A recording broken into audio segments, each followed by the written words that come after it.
Claire Bennett had never liked parties, especially ones thrown in her honor. So when the staff at Willowside High insisted on hosting a retirement celebration for her, she caved only out of exhaustion. She didn't want to fuss. She didn't want cake.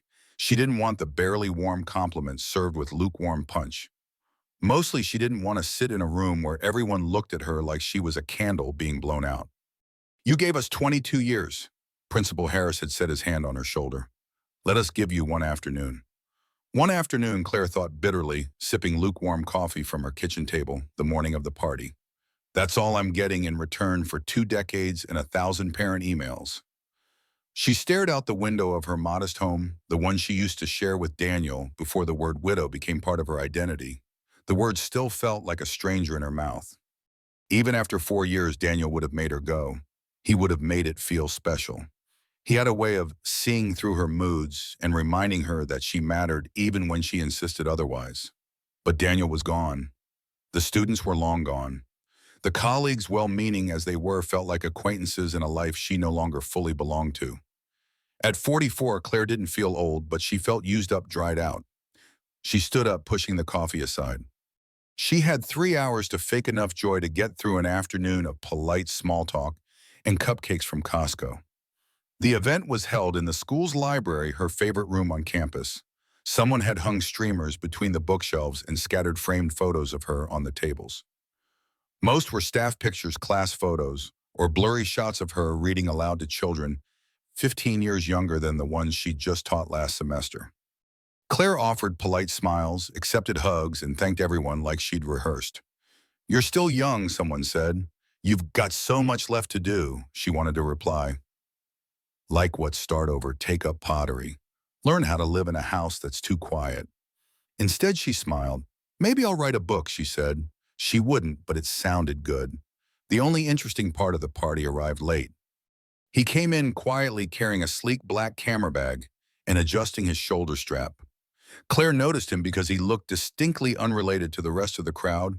Younger, clean-shaven, dark curls tucked under a beanie, soft eyes that scanned the room like he was searching for a story instead of a shot. "That's him," she realized, the photographer Jasmine booked. He didn't introduce himself right away. He just moved through the space like he didn't want to interrupt anything, taking canons of laughter and conversation, capturing the way the light slanted through the windows, pausing to get the right angle on a group of teachers smiling with punch cups in hand. Claire mostly avoided him, not because she was shy, she just didn't like having her picture taken. She had always hated seeing herself frozen in time. She could never look at a photo without criticizing it, the neck, the eyes, the softness around her jaw that hadn't been there a decade ago. But at one point, she caught him aiming the lens in her direction. She didn't smile. She didn't pose. She simply looked off to the side, arms crossed, listening to someone tell a story she wasn't entirely paying attention to. Click. She heard the shutter. He didn't ask her permission. She made a mental note to delete it from the set before anyone posted it online. After the party had mostly cleared out and the decorations were being pulled down, Claire stood near the bookshelf flipping through a retirement card. It was full of vague but kind sentiments. "You made a difference. We'll miss you. Good luck on your next adventure." She heard footsteps approach. The photographer stood a few feet away, holding a tablet in one hand. "Sorry, hope I'm not interrupting." She looked up. "No, just absorbing all the cliches." He smiled, warm and hesitant. "I'm Eli Torres. I just wanted to say thanks for letting me shoot today. Your friend Jasmine gave me the gig." Claire nodded. "You do this full time?" "Mostly events and portraits," he said. "And I teach photography workshops when I can. It's a weird mix of paying rent and chasing moments." She raised an eyebrow. "Chasing moments?" He shrugged. "You can't create real ones, but if you're patient, they show up. You just have to be fast enough to catch them." He tapped something on his tablet and held it out. This was one of my favorites. She hesitated, then took the device. It was her, not the version she hated in mirrors, tired, half-smiling, self-conscious. This version was soft open. She was laughing, looking away from the camera light, catching her hair in a way that made her look almost golden. For a second, Claire didn't recognize herself. "I didn't even realize you took this," she murmured. "It was quiet," he said, "but it was real." She studied it longer than she meant to, then handed it back. "You're good," he tilted his head. You're a good subject. Don't lie. I hate photos.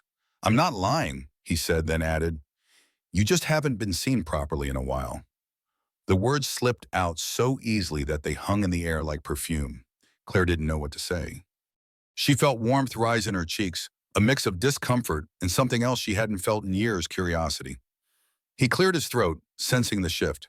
Sorry that came out too, I just meant it as a compliment. No, it's fine, she said quickly. Just unexpected. Eli smiled again, smaller this time. Sometimes the unexpected ones are the best shots. He handed her a card. If you ever want a proper portrait session, no charge. Consider it part of the retirement gift package. Claire looked at the simple white with his name and number printed neatly. I'll think about it, she said. She wouldn't. At least that's what she told herself. That night, Claire sat at her kitchen table again, nursing a glass of red wine, her feet aching from too much standing and smiling. She powered on her laptop, checked emails. Junk one from Jasmine. Wasn't Eli great? He said he'll send over the full gallery in a few days. Curious despite herself, Claire clicked the link. Eli had already sent a preview album. She scrolled through them slowly. They were good, beautiful, even rich with light, unposed reel. Then she saw it again, that photo, the one of her laughing. She zoomed in. Her expression was unguarded. Her eyes were bright. She looked like someone she hadn't been in years. She wasn't sure if she wanted to cry or close the laptop. Instead, she picked up the card, ran her fingers over the name Eli Torres.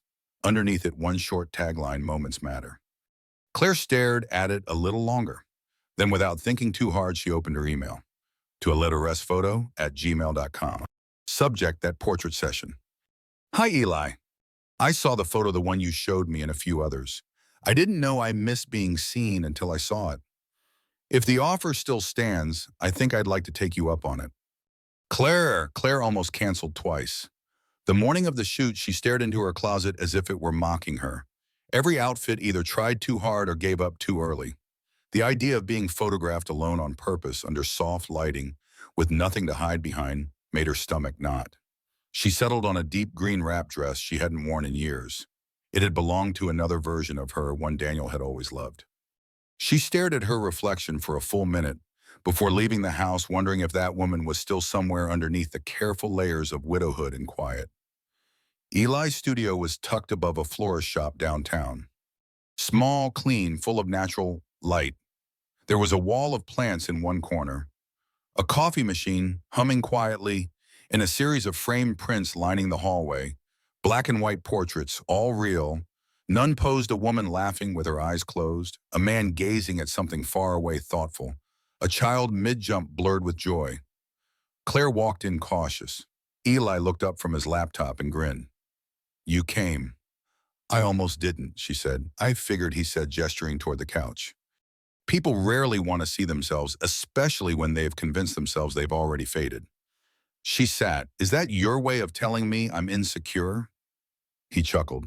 That's my way of saying you're human. Claire relaxed a little. I've got coffee, he said, pointing to the counter, or something stronger if you're nervous. I keep whiskey for skittish clients. Coffee's fine. She took a mug, wrapping her hands around it like armor. Eli adjusted some lighting, kept the conversation light. He asked about her favorite books. She told him she'd been obsessed with Jane Eyre as a teenager. I thought brooding men were romantic. Turns out they're just exhausting in real life, he laughed, noted. She asked about his photography. Did you study it? Self-taught mostly, he said, adjusting the lens. My mom used to work in a nursing home. I'd go with her after school and take photos of the residents. Something about the way time sits on someone's face, I got obsessed with capturing it. Claire tilted her head. You must have been a strange teenager. The strangest, he said with a grin. But those photos, they taught me something. People bloom differently when someone's paying attention. He lifted the camera.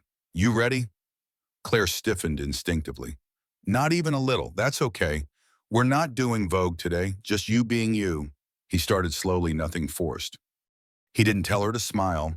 He didn't pose her with awkward hands or fake props. He asked questions instead. What's something you used to love that you don't do anymore? She blinked. That's personal. Exactly. Claire hesitated, then answered. I used to dance, not professionally, just around the house with music on. With Daniel. What kind of music? Jazz. Real jazz. The kind with scratchy vinyl and no lyrics. Favorite musician Chet Baker, she said softly because he always sounded like he was apologizing. Eli lowered the camera for a moment. That's beautiful. It's also sad. Maybe both. The session continued and something shifted. The more she talked, the more she relaxed. Eli had a way of listening that made silence feel like space instead of absence. He captured the little movements, the tilt of her head, the press of her fingers to her temple, when she laughed, the faraway look, when she remembered something. Nothing felt staged. At one point, Claire caught her reflection in a mirror across the studio, hair slightly windblown, eyes wide color in her cheeks. She didn't look old, she looked awake. Afterward, Eli offered her water, and they reviewed a few of the shots on his laptop. Claire leaned in nervous, then stunned. The photos weren't glamorous, but they were honest. There was one of her smiling mid-sentence, another of her with her eyes closed, face turned just enough to catch the light when where she wasn't smiling at all, just looking thoughtful. Real. This one, she said quietly, pointing. I don't think I've looked like this since before. Eli looked over. Since Daniel. She nodded. I think you never stopped looking like that, he said. You just stopped seeing it. Claire swallowed the lump in her throat. You're very good at this. I don't think it's about being good, he replied. I just wait long enough for someone to forget the world is watching. She didn't speak. The silence stretched, but it wasn't uncomfortable. Finally, Claire asked, why do this, portraits of people who aren't famous, just normal people? Eli sat back. Because we all forget what we look like when we're not performing. And I think everyone deserves to be reminded. Claire felt something in her chest shift, like the opening of a door that had been closed for years. They talked for another hour about everything, nothing. He asked if she'd ever traveled. She admitted she hadn't been farther than the East Coast since college. You should go somewhere, he said. Somewhere new, somewhere warm. I'm not that spontaneous, she replied. You could be. She laughed. You're young. You still believe people can change. I think people forget who they are. That's different. She stared at him. You sound like a therapist. Nope, he said. Just a guy with a camera and too much empathy. As she was leaving, he handed her a small envelope. What's this, a few prints? The ones you reacted to. I thought you might want to keep them close. Claire opened it in her car parked just down the street. Inside were 4 5x7 photographs, unretouched, natural, beautiful. In the back of one, written in small handwriting, still becoming. She pressed her fingers to the card, then closed her eyes. For the first time in a long time, Claire didn't feel like she was disappearing. She felt seen. The photos sat on Claire's nightstand for a week. Every morning she'd glance at them. Every night she'd run her fingertips across the matte edges, careful like they might fade if she looked too long. Still becoming, the note read on the back of the third print. Still becoming. At 44, after widowhood, after retirement, after all the noise had settled and the quiet had set in, she wasn't sure what unsettled her more, that the photos made her feel seen, or that they made her feel seen by him. 527, kind attentive, full of the sort of hope she hadn't carried in years. And he looked at her like she wasn't just someone on the other side of a camera. She saw him again 3 days later, by accident. At least that's what she told herself. She had wandered into a small gallery downtown, drawn by a sign that said, One Night Photography, Pop-Up, The Human Lens. Claire didn't know he'd be there. Not really, but she knew the odds. She told herself she was curious about the exhibit about portraits of ordinary people, as the flyer had promised. But when she stepped inside and saw his name printed on the wall, Eli Torres, her heart hiccuped in her chest. He stood by a cluster of prints, chatting with an older couple, laughing easily. Claire didn't move right away. She stayed by the entrance, pretending to study the photos on the wall, while her eyes pulled toward him like a magnet. He wore dark jeans, a black shirt with the sleeves pushed up, and a loosely wrapped scarf that made him look like he belonged in Paris. She took one careful breath, then another, and then, as if sensing her, he turned. Their eyes met. His smile was instant. Claire, he said, crossing the space toward her like the rest of the gallery didn't exist. You came. I didn't know this was yours, she lied gently. He didn't call her on it. Instead, he nodded toward the photos. Want a tour? She followed. The prints were quiet and stunning. Elderly couples holding hands on porches. A teenage girl staring down the camera. Unflinching, a middle-aged man mid-laugh, caught in the unguarded space between self-consciousness and joy. None of these people are models, she asked. He shook his head. They're people I know or meet randomly. I ask if I can spend time with them, take their photo. Sometimes it's just an hour, sometimes a whole week. Claire looked at one, a woman with silver hair brushing her fingers across the surface of a piano. She looks like she's remembering something. She was, Eli said. Her husband died 10 years ago. She said she hadn't played since. I asked her to sit at the keys while I took her portrait. She started to cry halfway through, but she kept playing. Claire's throat tightened. You don't just take pictures, she said quietly. You open doors. He looked at her. That's the idea. They stood for a while sipping wine in plastic cups while the noise of the small crowd buzzed behind them. Claire felt oddly comfortable. She didn't feel like the oldest woman in the room. She felt like herself loosened, almost light. Can I ask you something, Eli said after a pause. Depends on the question. He smiled. When's the last time someone took your story seriously? Claire blinked. What do you mean? I mean, not just listened politely, not just nodded, but really wanted to know who you are. Not who you were when you were married, not who you were when you were a teacher. Just Claire. She didn't answer right away. The truth was simple, painful. I don't know if anyone's ever asked, she said finally. Eli's gaze didn't shift. Then I'm asking. Claire swallowed. Why? He shrugged, but there was a quiet intensity beneath it. Because you say you're not interesting, but I can't stop looking. Her breath caught. He said it like a fact, not a line, not flirtation, just truth. And the way he looked at her, not as someone older, not as someone broken, but as someone becoming it, made her feel 20 again and ageless all at once. After the show, they walked out together. The air was cool and velvet soft, the city lights flickering against wet pavement. She didn't offer to go anywhere. Neither did he. But they both lingered. Want to see something, Eli asked, stopping near his car. Is this where you show me a second exhibit in your trunk, she teased. He grinned. Better. He opened the passenger door, pulled out a vintage film camera. Come with me. They walked 2 blocks down to a quiet alley strung with overhead lights. At the far end was a weathered wall covered in ivy and old mural faded underneath. I love this spot, he said, lifting the camera. You can sit on the ledge if you want. Claire hesitated, then did. The city sounds faded. The moment softened. Eli crouched a few feet away, adjusting the focus. Don't smile, he said gently. Just breathe. She did. Click. He lowered the camera, met her gaze. You look like someone with stories. I have them. Then tell them one at a time or all at once. She tilted her head.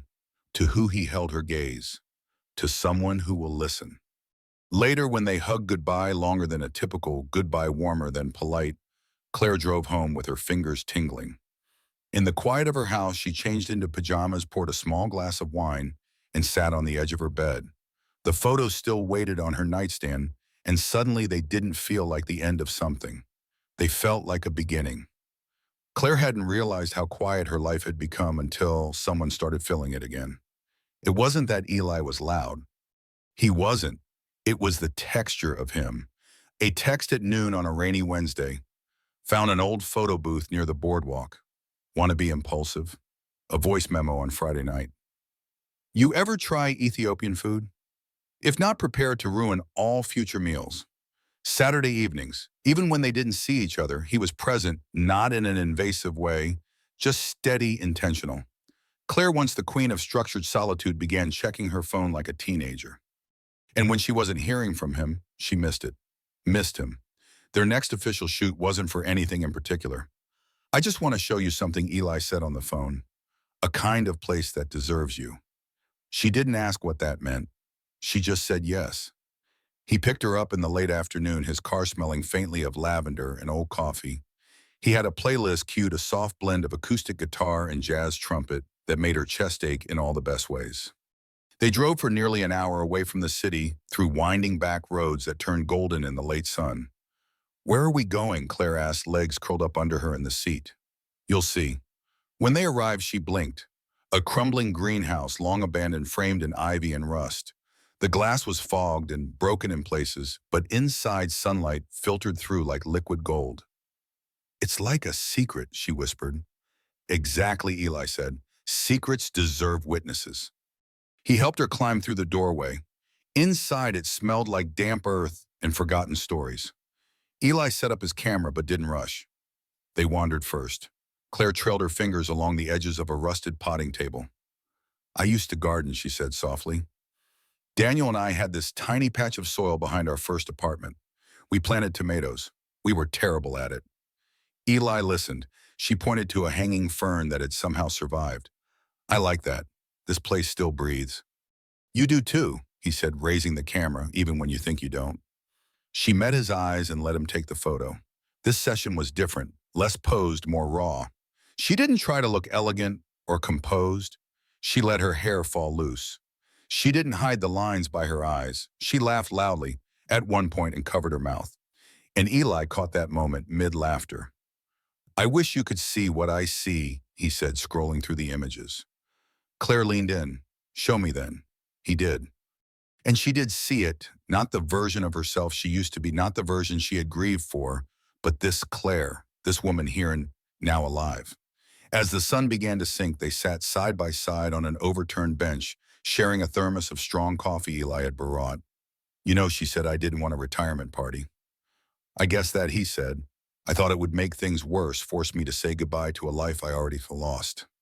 "But," she trailed off, but he prompted gently. She turned to him. "But you showing up, it made it feel like maybe something new could begin, like the world wasn't done with me yet." Eli was quiet for a long moment. "Then I hope you know I never saw you as someone at the end of a story." Claire smiled, eyes soft. "You see people like nobody else. I just pay attention," he said. "The world's too noisy, but when you really look at someone, listen, you find all these layers they forgot they had." He paused.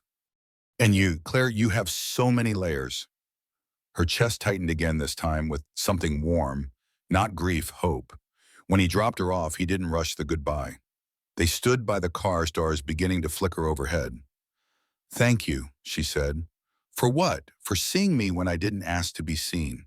He nodded. "It's not something you ask for. It's something you deserve." There was a silence between them that felt like electricity, not loud but alive. Claire looked at him. "If you kiss me right now, I'm not sure what happens next." Eli didn't move closer, but his voice dropped quiet and sure. "Then I won't," he said. "Not yet." She breathed out, both relieved and disappointed. "But I'm not going anywhere," he added. "You should know that." She smiled. "I believe you." Inside her house, long after the door closed and the lights dimmed, Claire stood at the mirror and stared at herself, not to check for flaws, not to hide, just to see. And what she saw now was a woman still worth watching. Claire stood in front of her closet holding the same navy dress she'd worn to Daniel's memorial service years ago. She let it fall back onto the hanger. Tonight wasn't about grief. It was something else entirely, not a new beginning, exactly, but a moment that felt like a door opening. And this time she was ready to walk through it. The exhibition was being held in a renovated warehouse near the waterfront, Eli's biggest show yet. Dozens of his portraits were being displayed, including several that had never been shown before. When she stepped inside, the soft hum of low music and murmuring voices wrapped around her. The air smelled faintly of fresh paint and lavender. Claire had almost turned down the invitation, but the envelope had come handwritten with her name inside a single card. "Come see yourself the way I do." Her heels echoed gently on the polished concrete floor as she moved from one photo to the next. She recognized some of the faces now. The piano woman, the laughing man, a girl mid-spin in a laundromat. Each portrait felt alive, personal. And then she saw herself. The greenhouse, her hair loose, her eyes unguarded, a half-smile caught between memory and something brand new. But it wasn't just one photo. There were 5, all of her, spread across one section of the gallery, a subtle sequence of moments from that first cautious shot at her retirement party to the photo of her leaning against the ivy-covered wall, a quiet defiance in her posture. She stared at them for a long time, not out of vanity, but because they felt like a mirror she hadn't realized she needed. A mirror held by someone who chose to see her fully. Too much, came Eli's voice behind her. She turned.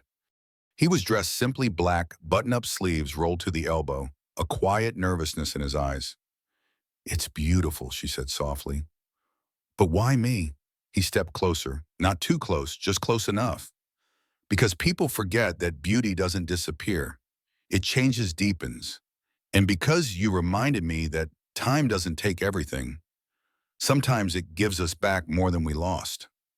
Claire's throat tightened. "I didn't expect any of this." "I didn't either," he said, "but I kept showing up, and so did you." A pause. "Then, Claire," he said gently, "this isn't about an age gap.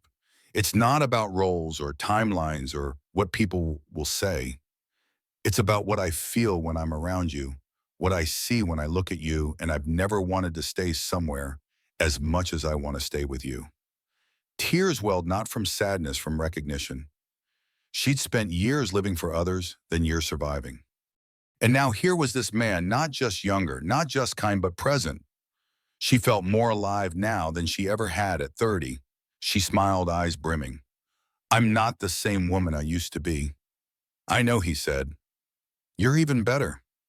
They stepped outside together, the wind off the water tugging lightly at her hair. He took her hand, not forcefully, just naturally, like he'd been waiting for her to offer it. She did. And they walked past the lights, past the gallery windows, into the night that didn't feel like an ending, but something just beginning. 6 months later, Claire's garden bloomed again, not because of Daniel, but because she wanted it to. Eli came by twice a week sometimes to take pictures, sometimes just to sit and drink coffee beside her on the back steps. She didn't ask what it all meant, didn't demand a label. But one afternoon he showed her a new photo, a black and white candid, her laughing son in her eyes, dirt on her hands, a flower pot in her lap. On the back he'd written, "Gary, still blooming with love, E." She pressed the photo to her chest and knew he hadn't just changed everything. He'd helped her see everything she still was and everything she still could be. The story of Claire Bennett and Eli Torres reveals a profound truth. Sometimes the greatest gift life offers is someone who sees you when you've forgotten how to see yourself. At 44, Claire, a widowed teacher, felt her life had faded into quiet retirement, her vibrancy buried under years of loss. Yet Eli, a young photographer, didn't just capture her image. He captured her essence, showing her a version of herself she thought was gone. His lens taught us that beauty doesn't vanish with time. It deepens, waiting for someone to notice.